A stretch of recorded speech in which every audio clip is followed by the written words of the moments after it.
안녕하세요. DJ 현희입니다. 오늘의 사연 시작해 보겠습니다. 안녕하세요. 저는 30 후반의 성공한 CEO로 이름은 한혜지예요. 사람들은 40도 안 된 나이에 성공한 삶을 사는 걸 부럽다고 하지만 화려한 겉모습일 뿐 속은 빈 강정일 뿐이에요. 아무도 도와주지 않는 상황에서 오직 제 의지와 노력만으로 이 자리에 올랐기에 얼마 전까지만 해도 고아원 출신이라는 게 제 자랑이었는데 얼마 전 충격적인 진실을 알게 되면서 모든 게 무너졌어요. 잘 쌓아온 인생이라고 생각했는데 맨 첫 단추가 아예 잘못 끼워졌다는 걸 알고 나니 거대한 거짓말 위에 세워진 모래성이 되어버렸거든요. 사실 저는 고아원에서 자랐는데 부모에 대한 기억이 아예 없는 건 아니라서 가끔씩 어린 시절을 떠올리면 마음 한구석이 아려오는 느낌이 드는 건 5살 때의 기억을 떠올리면 그게 마지막 기억인데 그때까지는 정말 사랑받으며 살았던 것 같고 특히 생일날의 기억이 선명한 것을 보면 그날이 얼마나 특별했는지 알 수 있을 것 같기 때문이에요. 작은 원형 테이블 위에 분홍색 딸기 케이크가 놓여 있고 그 위에 5개의 알록달록한 촛불이 반짝이는 모습이 아직도 눈에 선하게 떠오르는데 그 케이크는 아마 엄마가 직접 만들어주신 것 같았고 딸기들이 하나하나 정성스럽게 올려져 있던 모습까지도 기억이 나요. 엄마는 제 맞은편에 앉아서 두 손을 모으고 환하게 웃으며 생일 축하 노래를 불러주셨는데 그때 엄마가 입고 계셨던 연두색 원피스와 가슴에 걸고 계셨던 작은 진주 목걸이가 촛불에 반사되어 반짝이던 모습까지 생생하게 기억나고 그 순간 엄마의 얼굴에 떠올랐던 행복한 미소와 저를 바라보는 따뜻한 눈빛이 지금도 마음속 깊이 새겨져 있어요. 이런 놀이기구 말고 다른 거 좀 타자. 혜지도 재미없어 하잖아. 저쪽에 사람들 많이 줄 서 있는 거 그거 뭔지 재밌어 보이네. 우리도 그쪽으로 가자. 그런 건 우리 혜지가 어려서 못 타요. 그리고 사람 많은 데 가면 혜지가 사람들 다리만 볼 거 아니에요. 괜히 사람들한테 밀려다니다가 손이라도 놓치면 애 잃어버리기도 쉽고 그냥 사람들 잘 안 타는 걸로 만족해요. 그래도 우리 세 가족 놀이동산에 놀러 온 거 처음이잖아요. 어렴풋이 기억나는 건 놀이동산에서 엄마와 아빠가 살짝 다퉜는데 그런 말이 오간 뒤 아빠는 형식적으로 따라다니실 뿐 저를 챙기시거나 살갑게 대하지 않으셨죠. 지금 돌이켜보면 무섭거나 화를 내셨던 건 아닌데 뭐랄까 저에 대한 애정이 없는 그런 느낌으로 항상 의무적으로 함께 있는 것 같은 차가운 거리감이 느껴졌던 거예요. 놀이동산에 온 다른 가족들을 보면 아빠들이 아이를 어깨에 태우거나 함께 뛰어다니며 즐겁게 놀아주는 모습이 보였지만 우리 아빠는 마치 가족 나들이가 아니라 누군가를 호위하는 경호원 같은 느낌이었어요. 하루 종일 놀이동산에 있던 기억인데 아빠가 저에게 말을 걸었던 건 아무것도 기억나지 않을 정도로 형식적으로 함께한다는 느낌이었고 다른 아빠들처럼 자연스럽게 제 손을 잡거나 어깨에 손을 올리는 그런 스킨십도 전혀 없었던 것 같아요.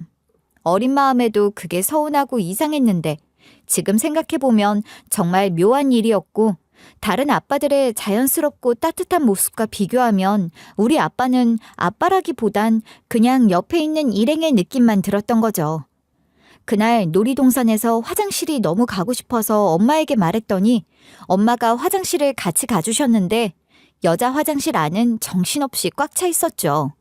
기다리다 지쳐 엄마 손을 놓고 어른들 다리 사이로 비집고 들어가야 했는데 사람들이 계속 들어오고 나가다 보니 어린 제가 그 혼잡함 속에서 완전히 길을 잃게 되었죠. 화장실에서 볼일을 보고 나왔을 때 엄마가 서 계셨던 자리는 이미 다른 사람들로 가득했고 아무리 둘러봐도 익숙한 연두색 원피스를 입은 엄마의 모습은 보이지 않았어요. 시간이 지날수록 점점 더 무서워졌던 건 어린 저는 어른들의 다리만 보일 뿐 고개를 높이 들어도 엄마 얼굴이 보이지 않았기에 저도 모르게 다급한 마음에 아빠까지 부르게 되었지만 놀이동산의 시끄러운 음악과 사람들의 웃음소리에 묻혀버렸고 돌아오는 건 메아리뿐이었어요. 그렇게 한참을 울며 찾아다녔지만 결국 부모를 찾지 못하고 놀이동산 직원분에게 발견되었고 놀이동산이 문 닫을 때까지 기다렸지만 결국 부모님을 찾지 못한 채 고아원에 가게 됐어요. 어린 나이라 당시 상황이 정확히 기억나지는 않지만 제가 기억하는 건 여기까지이고 그 이후의 삶은 완전히 다른 세상이었으며 따뜻한 가정에서 사랑받던 아이가 하루아침에 혼자가 된 충격은 말로 표현할 수 없을 정도였어요. 고아원에서 자랐다고 하면 사람들은 불쌍하게 생각할 수도 있지만 솔직히 저에겐 그렇게 나쁘지만은 않았어요. 물론 처음에는 힘들었죠. 매일 밤 엄마를 그리워하며 울었고 다른 아이들과 달리 면회오는 가족이 없다는 게 서러웠지만 시간이 지나면서 오히려 그곳에서 삶의 중요한 교훈들을 배웠다고 생각하는 전 자연스럽게 어른들의 눈치를 보면서 살아가는 법을 익혔고 사람들이 원하는 것을 해주는 것이 저에게도 이득이라는 걸 일찍부터 알게 되었기 때문이에요. 이를테면 원장 선생님이 피곤해 보이실 때는 조용히 어깨를 주물러드리거나 신임 선생님이 오시면 가장 먼저 다가가서 인사를 드리는 식으로 눈치껏 하다 보면 예쁨을 받게 되고 엄마만큼 저를 사랑하는 건 아니더라도 낯선 곳에서 저를 지켜주기엔 충분히 든든했거든요. 고아원에는 정말 다양한 사연을 가진 아이들이 있었는데 저처럼 정말 부모를 잃은 아이들도 있었지만 부모가 있으면서도 경제적 사정이나 다른 이유로 맡겨진 아이들도 꽤 많았어요. 그런 친구들을 보면서 묘한 감정을 느꼈는데 한편으로는 부럽기도 했지만 한편으로는 복잡한 마음이 들었던 건 20살이 되면 더 이상 고아원에서 살지 못하고 나와야 하는데 그때 나라에서 주는 자립지원금이 있거든요. 당시 기준으로 200만 원 정도였는데 고아원에서 나가는 아이들에게는 정말 소중한 목돈이었는데 언니 오빠들이 그 자립지원금을 받을 때쯤이면 갑자기 연락이 끊어졌던 부모들이 나타나서 가족이라는 이름으로 따뜻한 재회를 연출했다가 결국 그 돈만 빼앗아 가는 경우가 많았어요. 혜지야, 이제 19살이 됐네. 곧 20살이 되면 여기서 나가야 하는데 자립지원금 받고 혼자 살 준비는 되었어? 솔직히 말해서 걱정도 되고 그동안 여기서 지낸 아이들 중에 혼자 잘 버텨내는 경우가 많지 않아서 말이야. 괜찮아요, 원장님. 이미 아르바이트도 구해놨고 원룸도 알아봤어요. 오히려 다른 애들처럼 갑자기 나타나서 자립지원금만 빼앗아가는 부모가 없어서 다행이라고 생각해요. 제 돈은 온전히 제가 쓸 수 있잖아요. 그런 마음으로 생각하는구나. 그래도 혜지야, 세상이 생각보다 만만하지 않을 텐데 혹시 힘든 일 있으면 언제든 연락해. 최대한 도울 수 있는 방안을 모색해 볼 테니까. 제 대답에 원장 선생님은 복잡한 표정을 지으시면서 안타까워 하시는 것 같았지만 그때는 정말 그렇게 생각했던 건 그런 부모가 없다는 게 불행인지 다행인지 구분할 수 없었지만 적어도 배신당할 일은 없을 거라는 생각이 들었기 때문이에요. 하지만 마음 깊은 곳에서는 여전히 엄마의 따뜻한 사랑이 그리웠으며 그 기억만이 제가 버텨낼 수 있는 힘이 되어주었죠. 여하튼 그렇게 자란 덕분에 저는 사업에 일찍 눈을 뜨게 되면서 고아원 퇴소 후 작은 청소업체에서 아르바이트로 시작했는데 처음에는 정말 힘들었어요. 새벽 5시에 일어나서 오피스 빌딩 화장실 청소부터 시작해서 저녁 늦게까지 여러 건물을 돌아다니며 청소를 했지만 단순히 청소만 하는 게 아니라 고객들의 불편사항을 꼼꼼히 파악해서 맞춤형 청소 서비스를 생각해내고 차근차근 개발하기 시작했죠. 고아원에서 익힌 눈치와 사람들의 마음을 읽는 능력이 사업에서 큰 도움이 되었는데 예를 들어 어떤 사무실은 회의실 유리창을 특히 깨끗하게 관리해야 하고 어떤 곳은 직원들이 자주 사용하는 휴게 공간에 더 신경을 써야 한다는 식으로 고객 한 분 한 분의 성향과 라이프 스타일을 파악해서 그에 맞는 서비스를 제공하는 것이 제 특기가 되었거든요. 사장님, 저희가 단순히 청소만 하는 게 아니라 각 고객사의 특성에 맞춘 맞춤형 서비스를 해보면 어떨까요? 제가 몇 달간 일하면서 보니까 회사마다 패턴이 다 달라요. 예를 들어 3층 A 회사는 매주 목요일 오전에 임원 회의가 있어서 수요일 저녁에 회의실을 완벽하게 정리해드리고 7층 B 회사는 고객 미팅이 잦아서 로비 쪽을 더 신경 써서 관리해드리는 식으로요. 그런 걸 언제 다 파악했냐? 솔직히 말해서 청소비 깎아달라는 곳이 더 많은데 그런 서비스까지 해주면 우리만 손해 아닌가? 오히려 더 비싸게 받을 수 있을 거예요. 지금은 다른 청소업체랑 똑같으니까 가격 경쟁밖에 할 수 없잖아요. 그런데 우리만의 차별화된 서비스가 있으면 고객들이 먼저 우리를 찾게 될 거예요. 사람들은 자기가 원하는 걸 정확히 알아주는 사람한테 돈을 더 내려고 하거든요. 그래도 일이 더 복잡해지는 건 사실이잖아. 직원들도 힘들어할 텐데. 처음에는 조금 번거로울 수 있지만 일단 시스템이 잡히면 오히려 일하기가 더 수월해질 거예요. 고객사에서 뭘 원하는지 미리 알고 가니까 더 효율적으로 할 수 있고 고객 만족도도 높아져서 컴플레인들도 줄어들 거고요. 처음 제안했을 때 사장은 의아해했지만 결과는 저도 놀라울 만큼 고객 만족도가 크게 올랐고 입소문이 나면서 일거리가 늘어났고 그 경험을 바탕으로 25살에 제 이름을 건 작은 청소업체로 창업했었죠.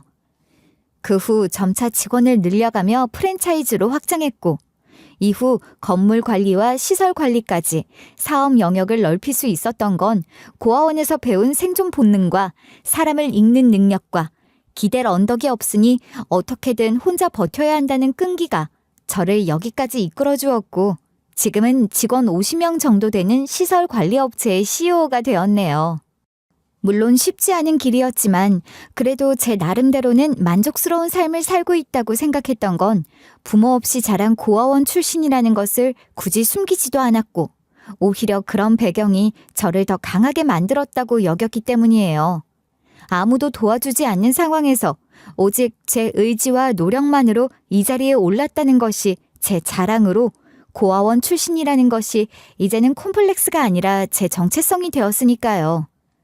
그렇게 저는 제 과거를 당당하게 받아들이며 안정적인 삶을 살고 있다고 생각했는데 인생이라는 게 정말 예측할 수 없는 것 같은 게 제가 그토록 자랑스럽게 여겼던 저의 정체성과 성공 스토리가 사실은 거대한 거짓말 위에 세워진 모래성이었다는 걸 깨닫게 될 줄은 꿈에도 몰랐거든요. 얼마 전 우리 회사에 정말 큰 위기가 닥쳤는데 강남의 대형 IT 기업 오피스 빌딩에서 야간 청소 업무를 진행하던 중에 우리 직원이 고객사 직원의 개인 책상에서 작업하다가 실수로 중요한 서류 뭉치를 일반 폐지로 착각해서 파기해버린 일이 생겼어요. 문제는 그 서류들이 고객사에서 극비리에 진행하던 신제품 개발과 관련된 핵심 기밀 문서였다는 사실이 다음날 아침에 밝혀지면서 상황이 걷잡을 수 없이 악화되기 시작했다는 거였죠. 그 서류들은 디지털 백업이 따로 없는 손으로 작성된 스케치와 아이디어 노트들이었는데 창의적인 작업 특성상 개발팀에서 브레인스토밍한 결과물들이라서 복구가 불가능한 상태였고 고객사에서는 즉시 손해배상을 요구하면서 계약 해지 통보까지 날아왔어요. 한 대표님 도대체 뭐 하는 거예요? 우리 디자이너들이 6개월 동안 밤새워서 그린 스케치들이 다 날아갔다고요? 그거 하나하나가 아이디어 덩어리였는데 청소하다가 그냥 버렸다는 거예요? 신제품 런칭이 2달밖에 안 남았는데 핵심 디자인 자료가 모두 사라졌어요. 정말 죄송합니다. 저희 직원이 야간 청소 중에 책상 위 서류들을 폐지로 착각해서 즉시 폐기업체에 연락했지만 이미 파쇄 처리가 끝난 상태였습니다. 변명의 여지가 없습니다. 착각이라고요? 새로 바뀐 매뉴얼로 몇 번을 강조했는데 책상 위 서류는 절대 건드리지 말라고 했잖아요. 신제품 개발팀 팀장 자리였는데 디자이너들이 손으로 직접 그린 스케치들과 브레인스토밍 노트들이 전부 날아갔어요. 백업도 안 해놓은 작업물들이었다고요. 저희 교육이 부족했고 현장 관리가 소홀했습니다. 어떤 방법으로든 피해를 보상해드리겠습니다. 디자이너 분들께 직접 사과드리고 재작업 비용을 모두 부담하겠습니다. 비용 문제가 아니에요. 경쟁사는 벌써 마케팅까지 시작했는데 우리는 맨바닥에서 다시 시작해야 해요. 다음 주 투자자 프레젠테이션에서 뭘 보여드려요? 이미 광고 대행사, 제조업체와 계약도 다 끝난 상태인데. 저희 전 직원이 총동원되어서라도 복구를 도와드리겠습니다. 디자이너 분들 기억에 남은 부분이라도 있다면 전문가를 고용해서라도 재현해드리겠습니다. 창의적인 아이디어를 재현한다고요? 그 스케치들은 영감의 순간에 탄생한 작품들이에요. 더군다나 팀장의 10년간 노하우가 담긴 개인 노트까지 사라졌는데 어떻게 보상할 건가요? 이미 끝났어요. 대표님도 격노하셨고 이사회에서 계약 해지 결정 났습니다. 변호사 통해서 연락 받으실 거고 빌딩 출입도 금지예요. 더 이상 할 말 없습니다. 저는 거래처 확장을 위해 외근 중이었는데 이 전화를 받고 나서 한동안 그 자리에 서 있을 수밖에 없었어요. 길가에 세워둔 차 안에서 핸들을 잡고 앉아 있는데도 손이 떨릴 정도로 충격이 컸는데 창밖으로 평범하게 지나가는 사람들을 보면서 저만 이렇게 무너져 내리는 기분이 드는 게 너무 기이했어요. 마치 세상은 그대로 돌아가는데 저 혼자만 시간이 멈춘 것 같은 느낌이었거든요. 이 문제는 단순한 실수가 아니라 우리 회사의 신뢰도 자체에 치명적인 타격을 주는 사건이었기 때문에 CEO인 제가 직접 나서서 사과하고 해결책을 모색해야 하는 상황이었어요. 전화를 받은 지 채 10분도 안 되어서 다른 고객사들로부터도 연달아 전화가 걸려오기 시작했는데 소식이 벌써 퍼진 것 같았거든요. 이미 예정된 계약건들도 재검토하겠다는 연락이 들어오면서 회사 전체에 존폐가 걸린 문제가 되어버렸어요. 업계는 생각보다 좁아서 이런 소문은 삽시간에 퍼지게 마련이고 한번 신뢰가 무너지면 다시 회복하기까지는 몇 년이 걸릴 수도 있는 상황이었으니까 정말 막막한 기분이었거든요. 몇몇 고객사에서는 당장 내일부터 우리 회사 직원들의 출입을 금지하겠다는 통보까지 날아왔고 심지어 직원들 월급날이 며칠 남지 않은 상황에서 이런 일이 터져버렸으니 정말 사면초가에 몰린 기분이었어요. 외근을 멈추고 급하게 회사로 돌아가면서도 계속 전화벨이 울려댔는데 대부분 취소나 재검토 연락들이어서 운전하면서도 식은땀이 날 정도였거든요.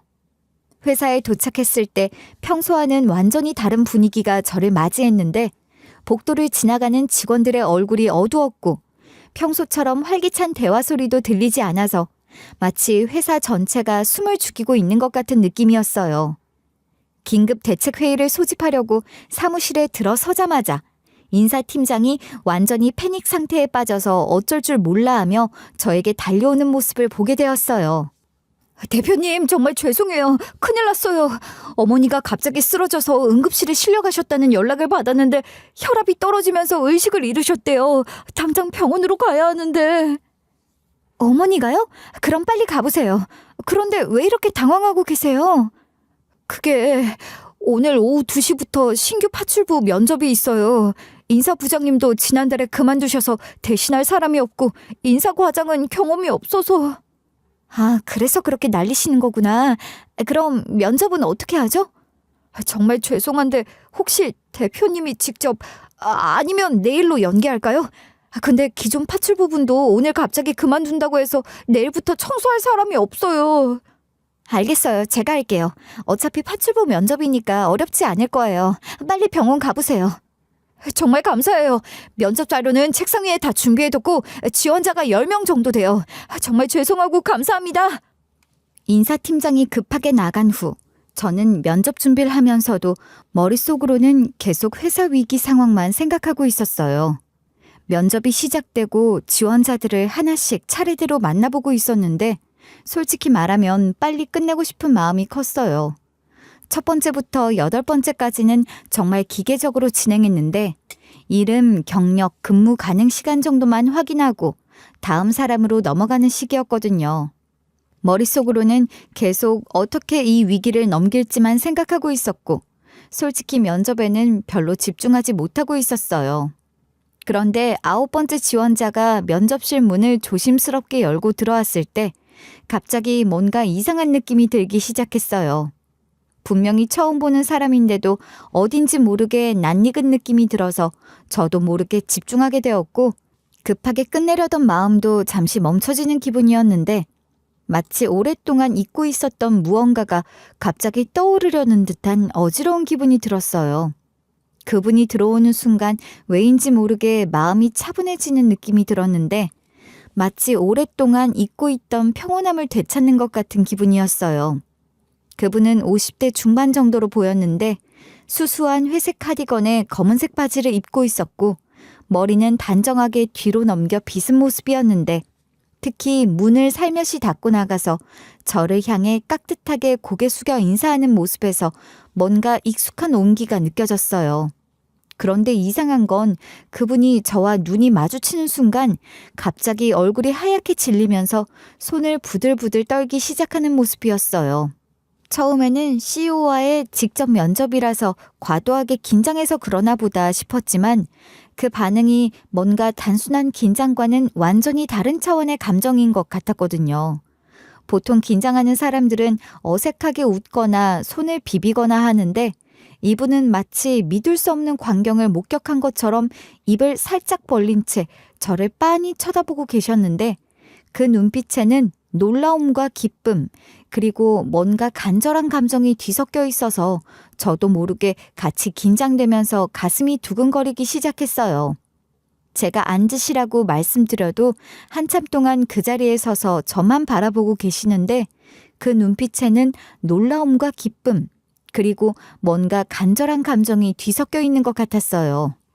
겨우 자리에 앉으신 후에도 그분의 시선은 계속 저에게 고정되어 있었는데 제가 긴장하지 마시고 편안하게 생각하시라고 말씀드려도 전혀 나아지지 않았어요.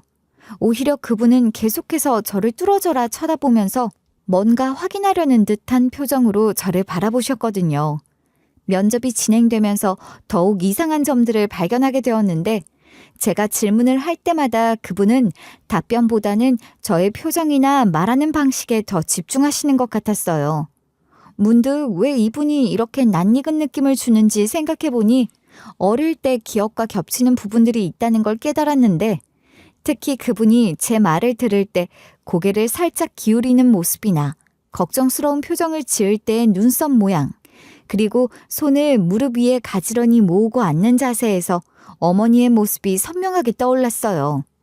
심지어 가끔씩 무의식적으로 입술을 살짝 깨무는 습관까지도 엄마가 걱정할 때 하시던 바로 그 모습이어서 점점 더 심장이 빨라지기 시작했거든요. 그래서 자신도 모르게 입 밖으로 말이 흘러나와 버렸어요. 잃어버린 제 어머님과 참 닮으셨어요. 그렇죠. 정말 그렇죠. 무심코 내뱉은 말에 저도 당황했지만 저를 더 당황하게 만든 건 마치 기다렸다는 듯 대답하는 면접자의 태도로 그분이 갑자기 눈물을 글썽거리면서 확신에 찬 목소리로 대답하시는 바람에 그 순간 제 온몸에 소름이 돋으면서 뭔가 중요한 순간이라는 느낌이 들기 시작했죠. 면접실의 공기가 한순간에 무거워지면서 저는 어떤 대꾸를 해야 할지 모르겠는데 그분은 조심스럽게 가방에서 무언가를 꺼내기 시작했어요. 종이 한 장이었는데 떨리는 손으로 조심스럽게 저에게 건네는 눈빛은 간절하면서도 두려운 표정이 역력했어요. 그것은 오래된 사진 한 장이었는데 그 사진을 제 앞으로 밀어놓는 순간 저는 완전히 말을 잃어버렸어요. 사진 속에는 분홍색 원피스를 입은 5살짜리 여자아이가 환하게 웃고 있었는데 그 아이는 분명히 저였거든요. 그것도 제가 엄마를 잃어버렸던 그날 입고 있던 그 옷, 엄마가 생일 선물로 사주었던 바로 그 원피스를 입고 있는 모습이었으니까요. 이걸 어떻게... 엄마? 엄마야?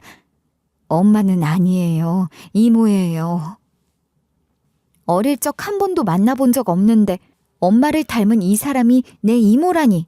상황이 어떻게 돌아가는지 이해하기 어려웠지만 그 순간 딱 한 가지는 명확하게 알 수 있었어요. 급하게 면접장을 나가 인사과장을 불러서 나머지 면접을 부탁하고 다시 면접실로 돌아왔어요. 그분은 자리에 앉아서 사진을 바라보시며 눈물을 흘리고 계셨어요. 이모가 있다는 사실조차 몰랐는데 갑자기 제 어린 시절 사진을 가지고 나타나신 게 믿기지 않았어요. 당신 엄마가 내 언니예요. 30년 동안 기다려왔어요. 이렇게 훌륭하게 자라줘서 정말 고마워요. 언니가 하늘에서 얼마나 기뻐하실지. 엄마는요? 엄마는 지금 어디 계세요? 살아계신 거죠? 저를 기억하고 계시는 거예요? 정말 제 이모가 맞나요?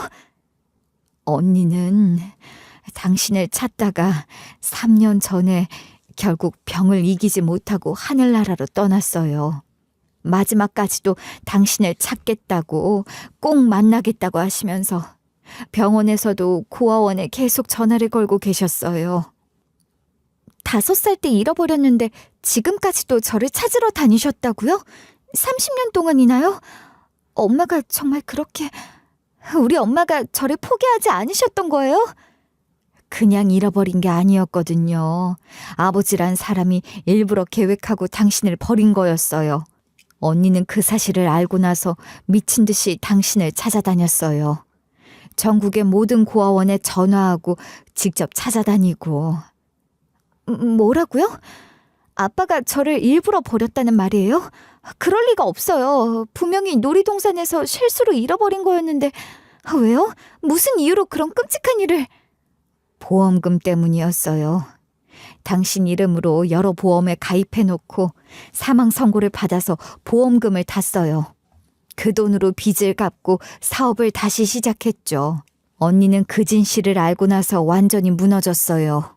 그렇게 시작된 이야기는 저도 몰랐던 제 어린 시절 이야기로 보험금을 위해 계획적으로 저를 유기했다는 믿기 어려운 사실이 하나둘 드러나기 시작했죠.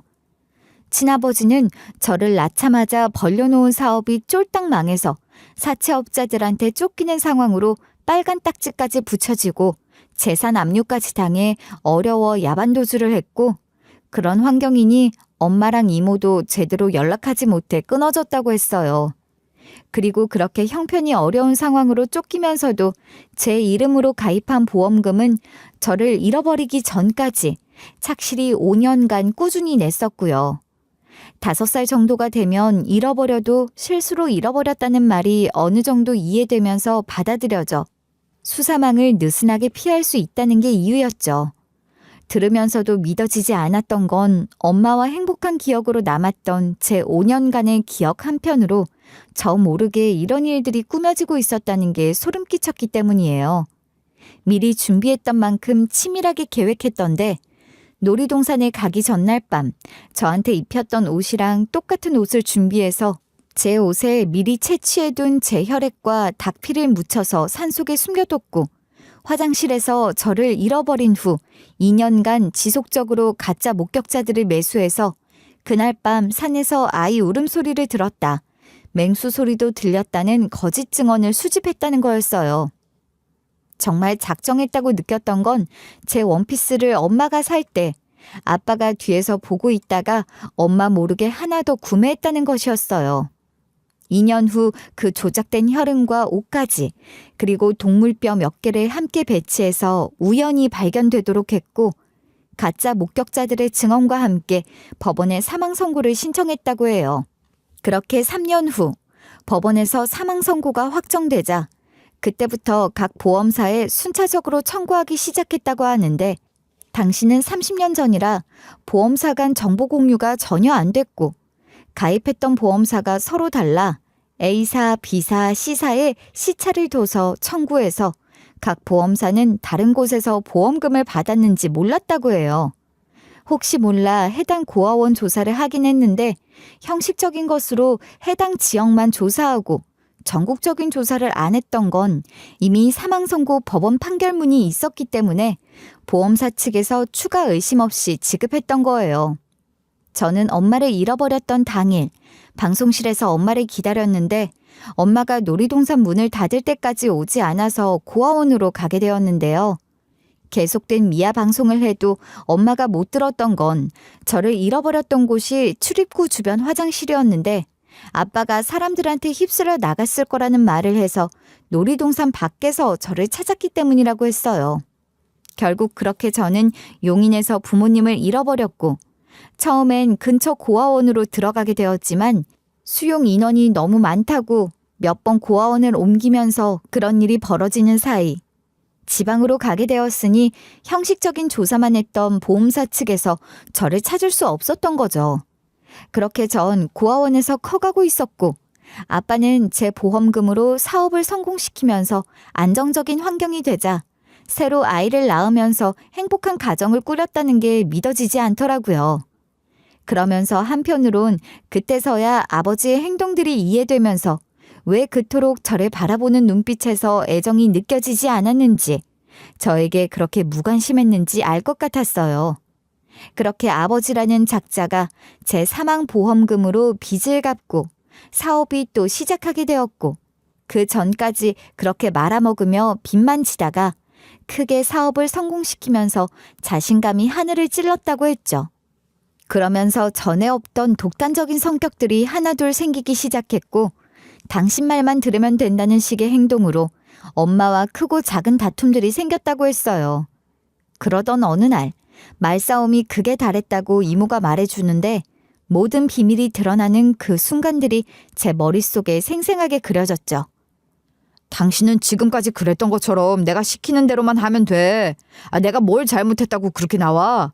우리가 지금 이렇게 여유롭게 살 수 있는 것도, 이 집도, 당신이 입고 있는 그 옷도, 둘째 교육비도 다 내가 계획해서 이뤄낸 거야. 알지도 못하면서 함부로 나대지 말고 그냥 조용히 있어. 계획이라고? 정말 계획이었다고? 당신이 지금 사업 성공한 게 우리 혜지가 하늘나라로 가서 그런 거잖아. 그 아이 보험금으로 빚 갚고 사업 다시 시작한 거면서 무슨 당신 능력인 것처럼 말해. 혹시 그것까지도 당신이 미리 계획한 거였어? 설마 그런 건 아니겠지? 하여간 여자들은 머리가 안 돌아가니까.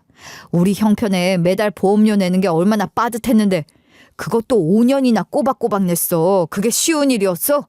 어쨌든 결과가 좋았으니까 됐잖아. 당신은 그냥 지금처럼 내 말만 들으면 돼. 괜히 복잡하게 생각하지 말고. 무슨 소리야 지금? 당신 말하는 투가 마치 혜지를 일부러... 설마 그런 건 아니지? 아니라고 해봐. 정말 실수로 잃어버린 거 맞지? 그렇게 말해줘. 실수든 뭐든 해를 끼친 건 아니잖아. 말 조심해.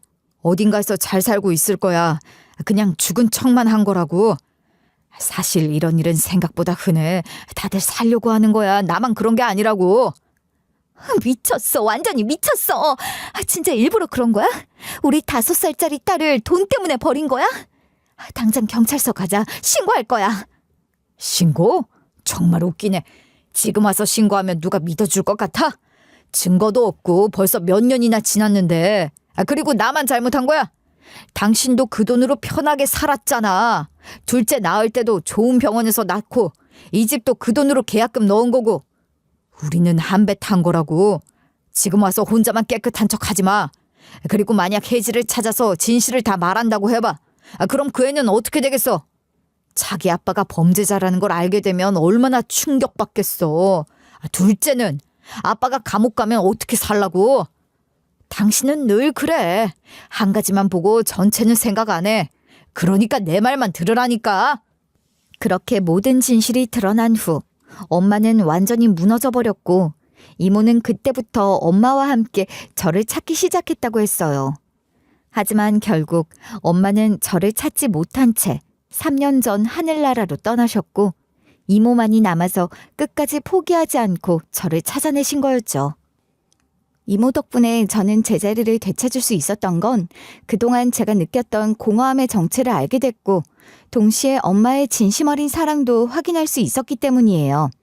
사실 저는 지금까지 성공했다고 생각했지만 마음 한구석에서는 항상 뭔가 빈 공간이 있었는데 아무리 돈을 많이 벌고 사람들한테 인정받아도 채워지지 않는 그 허전함이 뭔지 모르고 지냈었지만 이제야 그게 바로 사랑에 대한 갈증이었다는 걸 깨달았거든요.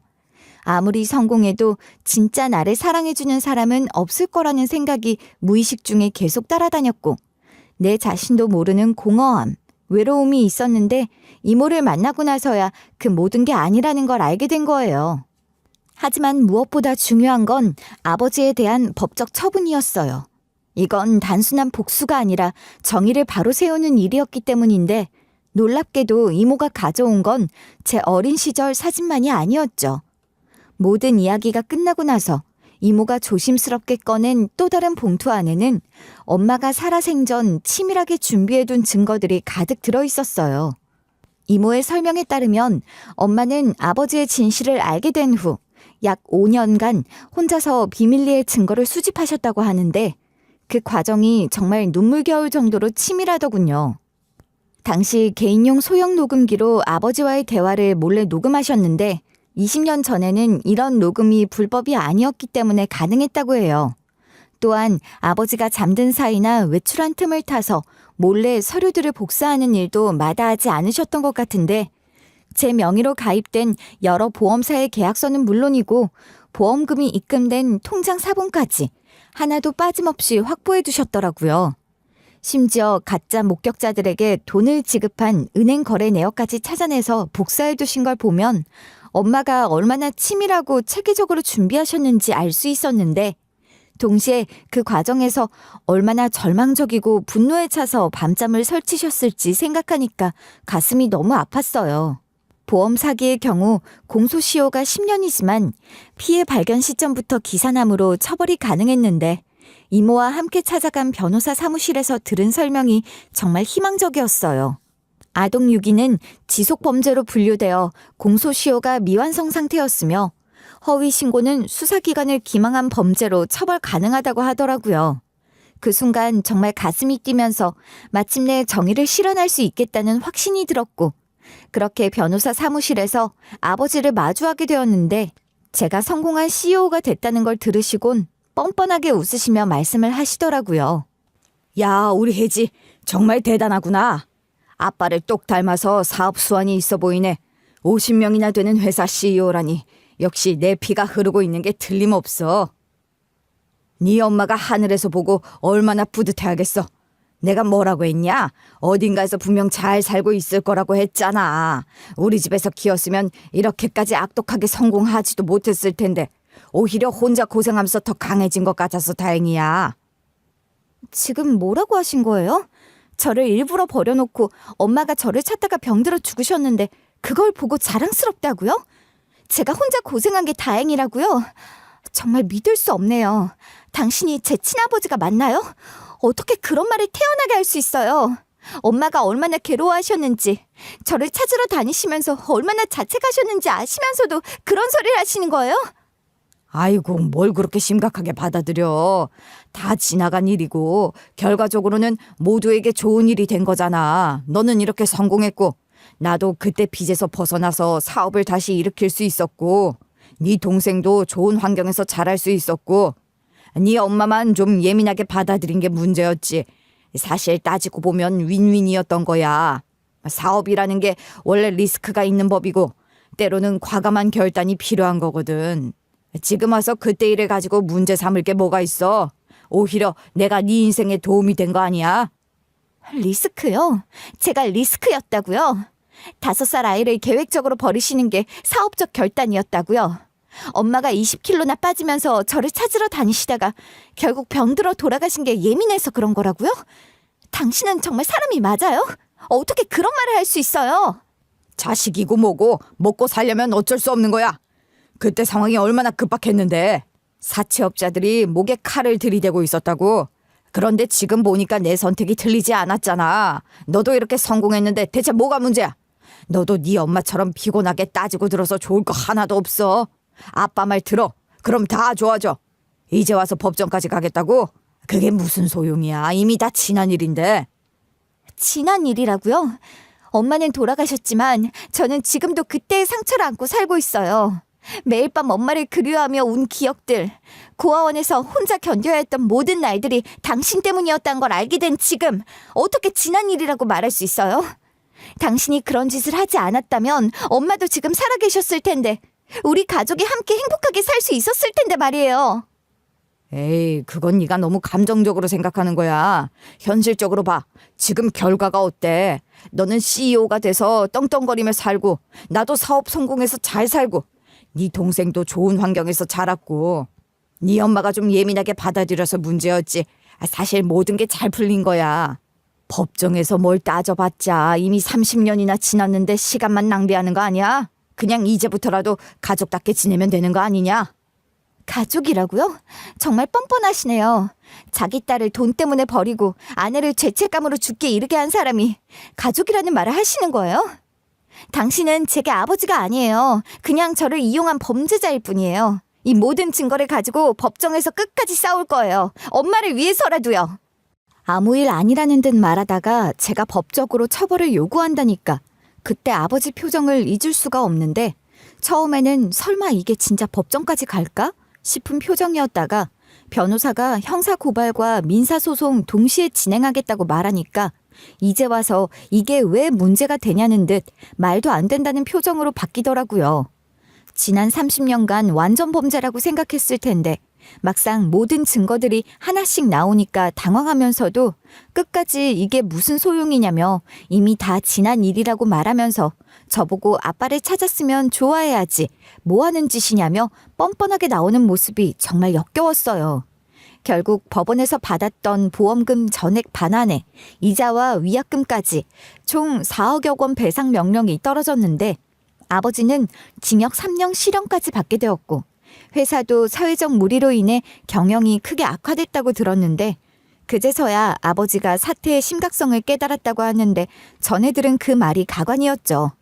그 과정에서 가장 마음이 아팠던 건 동생을 만나는 일이었는데 저보다 12살 어린 25세 동생은 모든 사실을 알고 나서 완전히 충격에 빠져 있다는 소식을 듣고 처음 만났을 때 어떤 말을 해야 할지 서로 몰라 한참을 말없이 앉아 있었어요. 그러다 동생이 먼저 입을 열었는데 그때 대화가 잊혀지지가 않네요. 언니, 정말 미안해요. 나는 정말 아무것도 몰랐어요. 아빠가 그런 끔찍한 일을 저질렀는지. 언니가 그렇게 고생하고 있는 줄도 모르고 나는 그냥 편하게만 살았어요.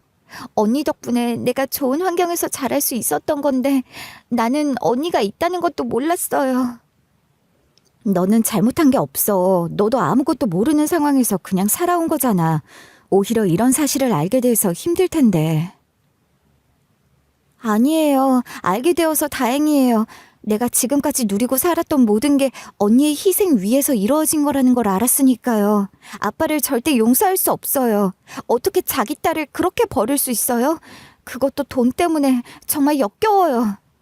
그래도 네 아빠잖아. 미워하기만 하면 너만 힘들어질 거야. 아니에요, 언니. 그 사람은 더 이상 내 아빠가 아니에요. 언니한테 그런 짓을 하고도 뻔뻔하게 살아온 사람을 어떻게 아빠라고 부를 수 있어요? 언니를 그렇게 만들었다면 저도 아빠 사업이 힘들어지는 순간 언제든 내버려질 수 있는 존재란 거잖아요. 그런 아빠 필요 없어요. 게다가 엄마까지 그렇게 만들었다니. 나는 이제부터 언니만 있으면 돼요. 진짜 가족은 언니예요. 고마워. 정말 고마워. 사실 나도 가족이라는 게 뭔지 잘 몰랐는데 너를 만나니까 비로소 알 것 같아. 처음 만났는데도 마치 오래 알고 지낸 것처럼 마음이 꽉 차는 느낌이야. 나도 그래요, 언니. 그동안 못해준 만큼 앞으로는 내가 언니를 많이 도와줄게요. 언니 이제부터 혼자가 아니니까 나한테도 의지해요. 나도 힘든 일 있으면 언니한테 의지하고 그럴게요.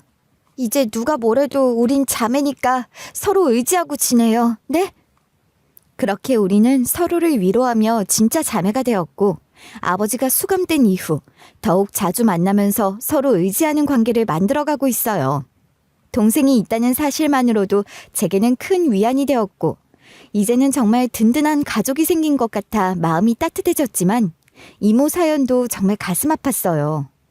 이모는 당시 20대 중반이었는데 언니인 엄마가 저를 잃어버리고 나서 미친 듯이 괴로워하는 모습을 지켜보면서 결혼과 출산에 대한 깊은 두려움이 생겼다고 해요. 이모는 만약 아이를 낳고 이런 일이 생긴다면 어떻게 견딜 수 있을까라는 생각에 몇 번의 중매 제안에도 모두 거절했다고 하더라고요. 그러다가 엄마가 먼저 하늘나라로 떠난 후에는 오로지 저를 찾겠다는 일념으로 살아왔다고 했는데 현재 50대 중반이 된 이모는 이제 와서 무슨 결혼이냐며 체념한 듯 말하시더라고요. 저는 이모에게 진심으로 이제라도 행복을 찾으셨으면 좋겠다고 말씀드렸지만 저를 찾았으니 되었다고 손살을 치시네요. 지금은 이모와 함께 살고 있는데 이모를 통해서 엄마의 사랑을 뒤늦게 확인할 수 있다는 사실이 참 복잡한 감정을 불러일으키더라고요. 매일 저녁 함께 식사하면서 이모가 혼잣말로 언니가 이 행복을 대신해야 하는데 라고 말할 때면 이모의 심정도 이해가고 엄마가 저를 얼마나 사랑했는지 느끼는 것 같아 가슴 한편이 뜨거워지면서 동시에 서글픈 마음도 밀려왔어요. 아침에 눈 뜨면 이모가 저를 위해 차려놓으신 밥상을 보면서 이런 평범한 일상이 제게는 처음이라는 걸 새삼 깨달으면서 행복한 요즘이에요. 30년이나 늦게 사랑을 확인했지만 제 텅 빈 마음을 차고 넘치게 만들어줄 정도로 의미 있다고 생각해요. 모든 게 다 정리되고 지난주에는 이모와 함께 엄마가 잠들어 계신 곳에 다녀왔는데 엄마가 보고 싶어도 미뤘던 건 아버지에 대한 일을 마무리하고 찾아뵈야 하늘에서 지켜보는 엄마가 덜 가슴 아파할 것 같았기 때문이에요. 그동안 성공만이 전부라고 생각했는데 정작 가장 중요한 건 누군가 나를 기다리고 있다는 사실이었다는 걸 엄마 앞에서야 깨달았어요. 오히려 잘했다고 칭찬해줬으면 하는 바람으로 보고 싶은 엄마였지만 꾹 참고 꿋꿋하게 마무리할 수 있었던 것 같은데 막상 처음 엄마 앞에 섰을 때 정말 할 말이 없더라고요. 상당히 많은 말을 하면서 주저리 잘 살았다고 말할 줄 알았는데 30년 만에 만나는 엄마 앞에서 그동안 쌓인 감정들이 복받쳐 오르면서 눈물부터 나왔어요. 엄마, 나 혜지야. 이렇게 늦게 와서 미안해. 엄마가 날 그렇게 찾아다니는 줄도 모르고. 언니, 혜지가 왔어. 우리 혜지가 이렇게 훌륭하게 자랐어. 언니가 그토록 보고 싶어 했던 혜지가 드디어 왔다고. 언니도 보고 있는 거지? 엄마, 나 성공한 사업가가 되었어. 엄마가 자랑스러워할 만한 사람이 되었는지 모르겠지만 그래도 나 엄마가 부끄러워할 짓 하나도 안 했어. 정직하게 살았어. 엄마도 알지? 언니, 혜지가 얼마나 의젓하고 대견한지 몰라. 50명이나 되는 회사를 직접 운영할 정도로 정말 잘 컸어. 언니가 걱정했던 것처럼 삐뚤어지지도 않고 없이 살면서 밥 걱정하는 것도 아니야. 엄마, 아버지 일은 내가 다 해결했어. 엄마 하고 싶었던 거 맞지? 이제 마음 편하게 있어도 돼. 언니, 혜지가 정말 용감하게 해냈어. 언니가 모아둔 증거들 덕분에 깔끔하게 끝낼 수 있었어. 언니도 이제 편히 쉬어. 그리고 혜지는 이제 내가 잘 보살펴 줄게. 걱정하지 말고 거기서는 편하게 좀 지내. 알았지? 사실 엄마 앞에서 성공했다고 당당하게 말하면서도 마음 한편으로는 정말 복잡한 감정이 들었는데 진실을 알기 전까지는 제가 고아원에서 자란 것을 오히려 자랑스럽게 여기며 정말 잘 자랐다고 생각했거든요. 하지만 지금은 마치 겉만 번지르르한 빛 좋은 게살구가 된 느낌이 들어서 아무리 사람들이 성공했다고 치켜 세워줘도 속은 텅 빈 것 같은 허무함이 계속 따라다녀요. 제 정체성 자체가 흔들렸다고 해야 할까요? 30년간 스스로에 대해 알고 있던 모든 게 거짓이었다는 충격이 아직도 가시지 않았어요. 겉으로는 직원 50명을 거느린 성공한 CEO라고 하지만 속으로는 여전히 놀이동산 화장실에서 엄마를 찾으며 울던 상처받은 5살 아이 같은 느낌이 들거든요. 때로는 회사에서 중요한 결정을 내려야 할 때도 내가 정말 이런 결정을 내릴 자격이 있을까라는 의문이 들면서 자신감이 흔들리기도 해요. 무엇보다 제 출생 자체가 사랑이 아니라 돈을 위한 치밀한 계획이었다는 사실을 가장 받아들이기 어려웠는데 제가 이 세상에 존재하는 이유가 부모의 사랑이 아니라 보험금을 타기 위한 수단이었다는 걸 알고 나니까 지금까지 쌓아온 모든 성취가 무의미하게 느껴지기도 했어요. 그래도 엄마 앞에서만큼은 흔들리지 않고 당당하게 서 있고 싶었고 엄마가 자랑스러워할 수 있는 딸의 모습을 보여드리고 싶었거든요. 엄마에게 모든 걸 보고하고 나니까 마치 30년간 짊어지고 있던 무거운 짐을 내려놓은 것 같은 후련함이 들면서 그날 이후 정말 마음이 많이 편해졌어요. 이모와 함께 집으로 돌아오는 길에 처음으로 집에 간다는 표현을 썼는데 그때 비로소 진짜 돌아갈 곳이 있다는 안도감을 느꼈어요. 이 모든 일들을 겪으면서 정말 많은 것을 깨달았어요. 그동안 제가 추구해왔던 겉으로 보이는 성공이나 사람들의 인정 같은 것들이 전부가 아니라는 것. 그리고 아무리 아프고 받아들이기 힘들어도 진실은 결국 마주해야 하는 것이라는 것을 말이에요. 이모와 함께 보내는 소소한 일상들, 아침에 함께 마시는 커피, 저녁에 나누는 하루 이야기들이 어떤 비즈니스 성과보다 소중하다는 걸 알게 됐어요. 30년이라는 긴 세월이 흘러서야 엄마의 진짜 사랑을 확인할 수 있었지만 그 늦은 깨달음조차도 제게는 정말 소중하고 감사한 선물이었거든요. 동생과도 정기적으로 만나면서 혈육의 의미를 새롭게 느끼고 있는데 아버지 때문에 상처받은 건 저뿐만이 아니라는 걸 알고 서로 위로가 되고 있어요. 이제야 진짜 뿌리를 찾았다는 느낌이 들고 제가 누구인지 확실히 알게 된 것 같아요. 회사 경영 방식도 많이 바뀌었는데 단순히 이익만 추구하는 게 아니라 직원들 한 명 한 명이 소중한 가족 같은 존재라는 생각으로 대하게 됐어요. 물론 제 출생이 사랑이 아닌 계획에서 비롯됐다는 슬픈 진실을 안고 살아가야 하지만 엄마가 보여주신 진심 어린 사랑과 이모가 30년간 보여주신 변함없는 헌신을 알게 된 지금, 제 인생이 완전히 의미 없는 건 아니라는 확신이 들어요. 앞으로는 엄마가 못다 이루신 꿈, 따뜻한 가정을 만드는 것부터 시작해서 이모와 동생, 그리고 제 주변 사람들에게 진짜 사랑이 뭔지 보여주는 삶을 살고 싶어요. 이제는 과거의 상처보다는 현재 제가 가진 것들에 더 집중하면서 엄마와 이모의 사랑에 보답할 수 있는 의미 있는 삶을 살아가고 싶어요.